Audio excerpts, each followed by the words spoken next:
Wealth manager Zhongzhi Enterprise filed for bankruptcy. Now, the shadow bank struggling to keep up with its debt after lending out billions of dollars to real estate firms. $64 billion in liabilities is what the company has flagged already. Zhongzhi says the liquidity is dried up, but the amount that could be recovered from these asset disposals is expected to be low. And this is a little bit of a surprise for investors because they thought going back a few months there was a government inquiry into this. They thought, well, maybe we'd be able to avoid liquidation and there would just be a little live stream put out to the company. But no, bankruptcy is the case. And it looks like the investors in the company, the equity holders, are going to lose about 75% of their cash.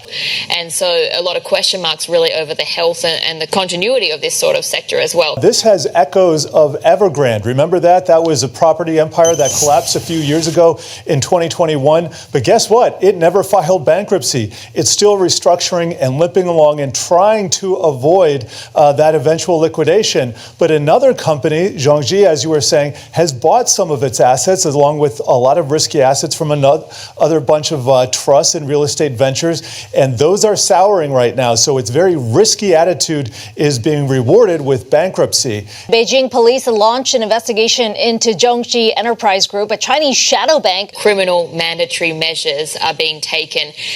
If that sounds familiar, it's because that is the exact term that was applied or used recently for the investigation into property developer Evergrande and its founder. This is reigniting fears that the country's real estate slump may be affecting banks. The question of Contagion now rings true and maybe brings back some memories of Lehman Brothers. The shadow bank industry as a whole, some estimates put that at $3 trillion. So that is a huge, huge exposure, and a lot of that exposure is going into the real estate sector. Hi, welcome back to Joe Blogs. As you've just seen, Zhongzhi Enterprise Group, which is one of the largest shadow banks in China, has now filed for bankruptcy. And this will be one of the biggest bankruptcies that China has ever seen. And this bankruptcy has come as a major surprise because it was expected that the Chinese authorities would either encourage companies like Zhongzhi not to file for bankruptcy or they would bail them out. But obviously this hasn't happened, and there are now major concerns that we could see contagion spread throughout the whole of the shadow banking sector. And the shadow banking sector in total in China amounts to exposure of around $3 trillion, which is a huge amount of cash. And the problems that are being experienced by Zhongzhi and the other shadow banks are all directly related to the property sector, which has been in difficulty in China for the past few years. So in today's video, I'll have a detailed look at the shadow banking sector, why it's actually emerged in China, how big it is, and where it's actually getting its funds from, whose money is actually at risk if all of these banks do go into bankruptcy over the next 6 to 12 months. We'll then talk about what's been happening with regards to Zhongzhi itself, how it got itself into such a dire situation that it's having to now file for bankruptcy. We'll have a look at what's going on in the wider real estate sector and what exposure these shadow banks and also the traditional banks have to real estate in China. And then finally today I'll wrap up with my summary as to what I think the implications of this bankruptcy are and what the potential risks are for the Chinese economy over the course of the next 12 to 24 months. But before we get started on all of that, once again, I'd like to say thank you so much to everybody that supported the channel. I know I've said it before, but I genuinely appreciate your support. If you've bought me a coffee or sent me a YouTube super thanks or signed up as a Patreon or a member, thank you so much. I really appreciate it. The Chinese shadow banking market emerged following the global financial crisis in 2008. As a direct result of the crisis, the Chinese authorities clamped down on Chinese banks and restricted the amount of money that they were able to lend to Chinese companies. And at the same time, the Chinese authorities also restricted what investments Chinese individuals could make, and effectively the only things that were really available to people were to invest into property or the Chinese stock market. There were very little other options in terms of making a return on your capital. And as a result of these dynamics, shadow banks started to emerge, because what you had was on one side a large group of investors who had lots of cash, who wanted to make a return on their capital. And on the other side, you had a lot of companies in China who were desperately short of funds, who needed to get loans from somewhere, and they couldn't get it from the traditional banking sector. So the shadow banks took money from investors and promised them that they would give them very good returns, and then they used that money to provide loans to Chinese companies. So the shadow banks are effectively a bit like mutual corporations, cooperatives, building societies, those sort of institutions. But the key difference in China is that these shadow banks are not regulated. It is an entirely unregulated market. So they were effectively left to their own devices, and they could do essentially what they liked with that money.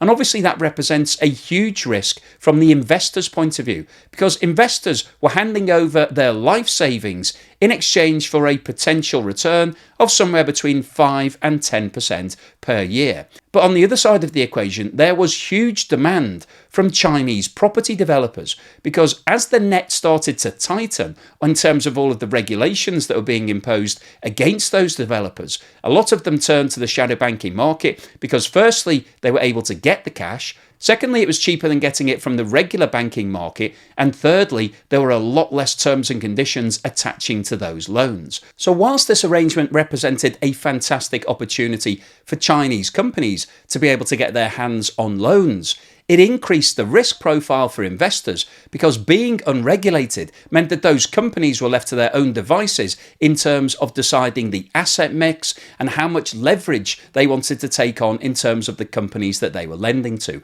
And as we saw right at the start of today's video, Zhongzhi, which is one of the largest shadow banks in the whole of China, has now been exposed as being entirely illiquid, insolvent and bankrupt. And that means that all of the investors that have handed over large amounts of cash investing into bonds and other instruments that have been offered by Zhongzhi are very unlikely to get the majority of their money back, if any at all. Now, in terms of the scale of the shadow banking market, it's estimated that around $3 trillion of capital has been invested by Chinese individuals into this sector over the last 15 years. And a lot of that money has either been provided as loans to property developers, invested directly into the equity of property development companies, or has actually been invested directly into property projects themselves. And over the last 5 years, there has been a huge fall in the value of real estate in China. So by definition, a lot of those investments are now underwater. They are worth less today than they were at the time of the original investment. But the other factor that's now affecting the shadow banking market is the fact that investment into property is highly illiquid. If your institution is hit with a run of withdrawal requests from your investors, they want their money back, it's very difficult to be able to convert real estate investments, whether it be direct investment into property projects, investment into the shares of property companies, or loans to property companies. All of those are very difficult to convert into cash. So what that means for companies like Zhongzhi and the other shadow banks is that in the event that everybody wants their money back, you become bankrupt very quickly, because it's very difficult to be able to get enough cash to keep everybody happy. The Chinese property market over the last 15 years has been a classic boom and bust market. In the period following the global financial crisis in 2008, China started to recover, and investment into the property market was seen as being a positive thing by the Chinese authorities. So they encouraged the Chinese banks to lend money to the property developers and also to provide mortgages to individuals to be able to buy those properties. And for a period of around 10 years, it was a literal feeding frenzy. People couldn't buy enough property. They were sleeping on streets to be able to get into the offices to get that first property when it was released for a new development.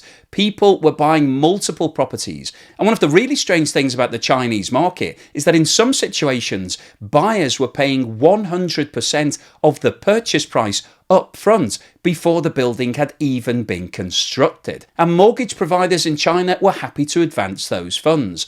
And alongside the traditional banking sector, the shadow banking sector also benefited from the growth in this market. They were picking up a lot of business that was not being supported by the traditional banks, so the higher risk end of the market. But unfortunately for both the property developers and the Chinese public, all good things come to an end, and the Chinese authorities decided that the developers were taking on too much debt, And in order to try to address that and to put the brakes onto the market, they introduced a policy in August 2020 called the 3 red lines, which basically limited the amount of debt that companies could take on. And virtually all of the big property developers immediately breached at least one of the requirements that were introduced. And this caused major problems and meant that those developers could no longer access debt from the traditional markets. But fortunately, the shadow banking market still existed. And as I mentioned earlier in the video, this market was entirely unregulated. So the shadow lenders could continue lending large amounts of money to some of these developers.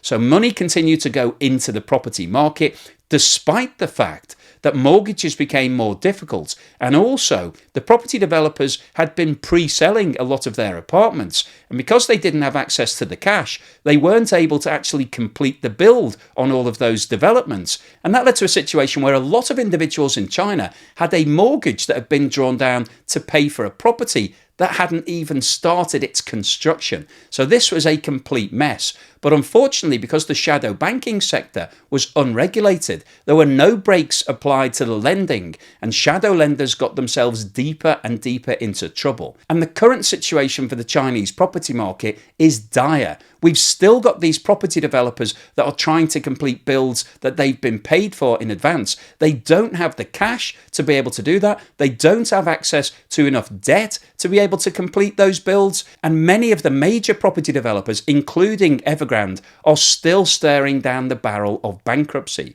Now, Evergrande is a really good example that it's been sitting on the verge of bankruptcy for more than 2 years. And the Chinese authorities have been happy to sit back and let Evergrande keep pushing out the date for its restructuring. Nothing has actually happened because realistically, it's not really in anybody's interest to force Evergrande into bankruptcy, because all that will mean is that the investors will get back a fraction of the amount that they invested, if anything at all. And all of the companies that Evergrande owes money to won't get paid, and that's likely to have a huge knock-on impact to the rest of the sector. So everything is really sitting on a knife edge right now, and the shadow banking market could actually be the start of the contagion that brings down the whole sector.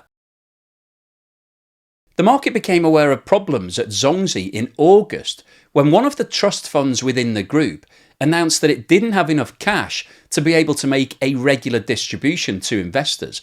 And that started to cause concerns. And we saw a group of investors actually arrive at the company's offices demanding repayment of all of their investments. And obviously that didn't happen. Following on from that, in November, the company announced that it had a $36 billion shortfall in its balance sheet. And as a direct result of that, the Chinese authorities launched a criminal investigation into the company, and a number of executives were arrested and placed under investigation. And on the 5th of January, it was announced that Zhongzhi Enterprise Group had filed for bankruptcy, with the company stating that an audit had shown that it had debts of 460 billion yuan, which equates to around $64 billion, compared with assets of only 200 billion yuan. No details have been provided as to the breakdown of the assets, but at face value, if you've got 200 billion yuan of assets and 460 billion yuan of liabilities, that means that you should be able to return around 43 cents on the dollar. However, that is not how this is going to work, because a lot of the assets that Zhongzhi has invested into relate to real estate. And as we talked about earlier in the video, those assets are highly illiquid. If you're trying to cash in a semi-built property, that is not going to be worth anything like the balance sheet value. You will value that at cost, but if you're selling it to a third party, they're very unlikely to give you 100% of the cost. In fact, if you're forced to sell it, you may have to give that away to another developer who's prepared to take on a semi-built property. And the same goes for the loans that Zhongzhi has made to property development companies. Now, we don't know the exact accounting policies undertaken by the company, but they may well be showing the loans that they've given to property development companies at 100% of the value. However, the recovery on those loans could be significantly less. It could even be zero. So what's likely to happen here is that an accountancy firm will be placed in charge of the bankruptcy. They'll be given the job of trying to recover as much money as possible to repay the investors. but it's a buyer's market. If you're currently trying to sell property investments or loans to property companies in China, there are very, very few buyers. And anybody that is interested in buying that is likely to come in and offer you an extremely low price. They may even want to take it off your hands for free. So the 200 billion yuan of assets that are currently showing on the balance sheet could be worth significantly less. And also when you factor into account that whoever gets put in charge of this is going to have to keep running the business. So they're going to have to incur more costs and also pay themselves some costs. We could very easily see the recovery on this being very, very low, 5 or 10 cents on the dollar.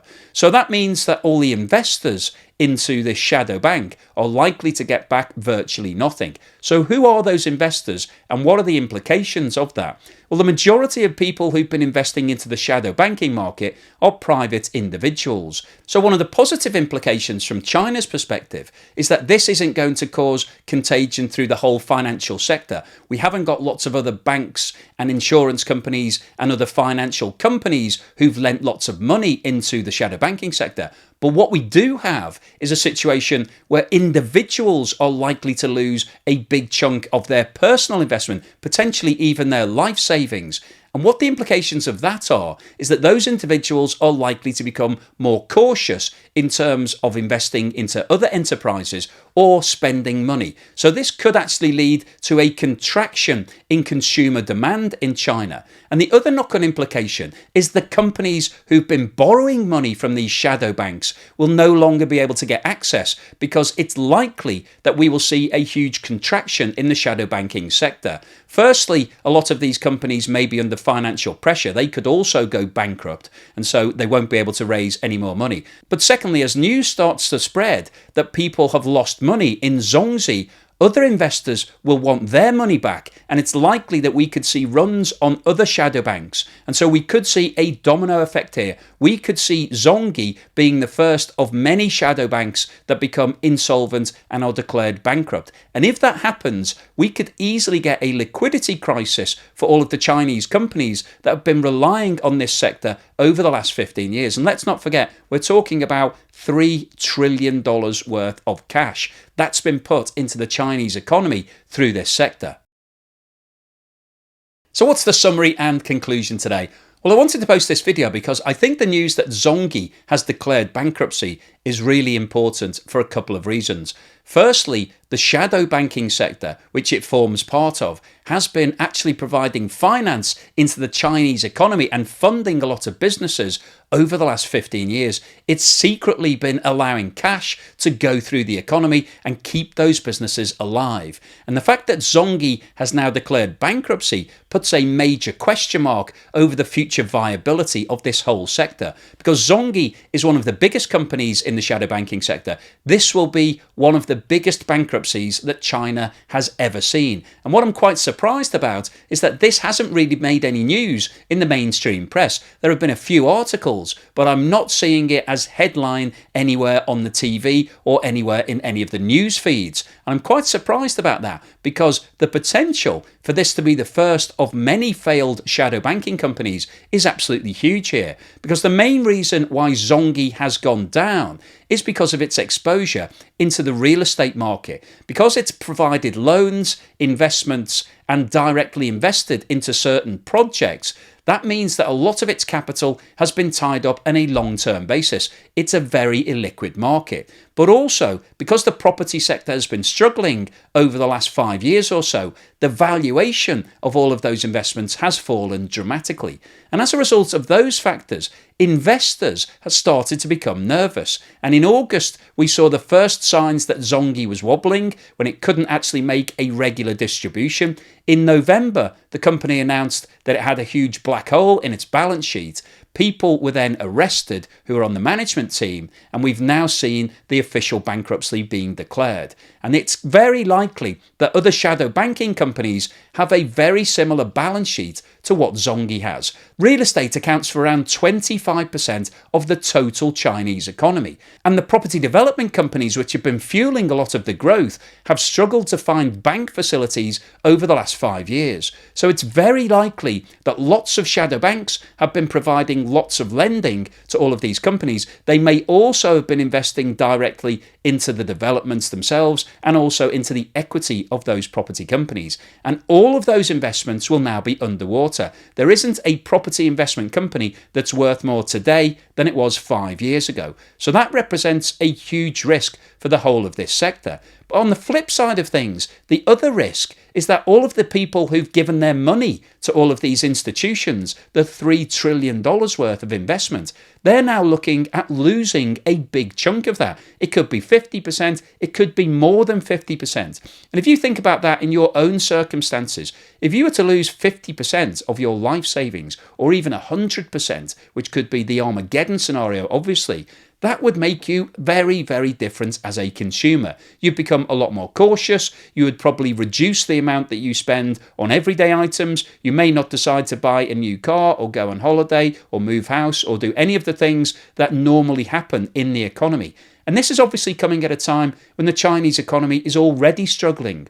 The growth for 2023 was originally expected to be 7%. It was then downgraded to 5%. We're waiting to see the final figures, but it's likely to have come in around 4.9%. So the last thing that China needs right now is an implosion in its shadow banking sector. And this sector, let's not forget, is entirely unregulated. So nobody really knows what's been going on in any of these companies. They've been left to do as they like with all of their investors' funds. So there is a very real chance that a lot of these companies are already insolvent and could need to file for bankruptcy, but nobody's really diving into the detail and forcing these people to come out and state exactly what's happening. But the fact that Zhongzhi has now declared bankruptcy and that news has started spreading throughout China is very likely to set alarm bells ringing with other investors. And so the other shadow banking companies may well see a run on all of their investments, people wanting their money back.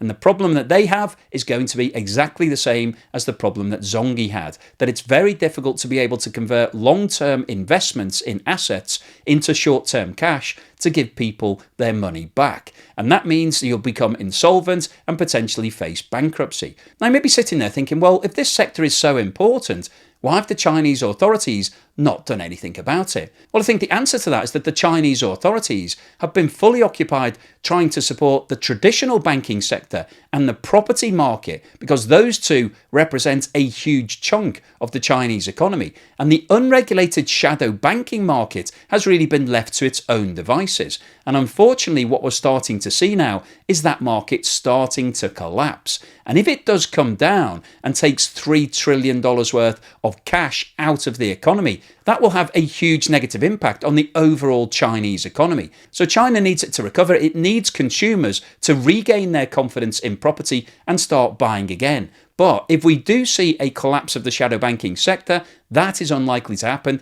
People will be nursing their losses and therefore won't be wanting to invest into new property and new developments. And if we do see wide-scale problems starting to occur in the shadow banking sector, it's very likely to have a direct impact onto the traditional banking sector and the property market, and therefore pull down the Chinese economy even further. So the overall summary of today's video is that the bankruptcy of Zhongzhi is one of the largest that China has ever seen.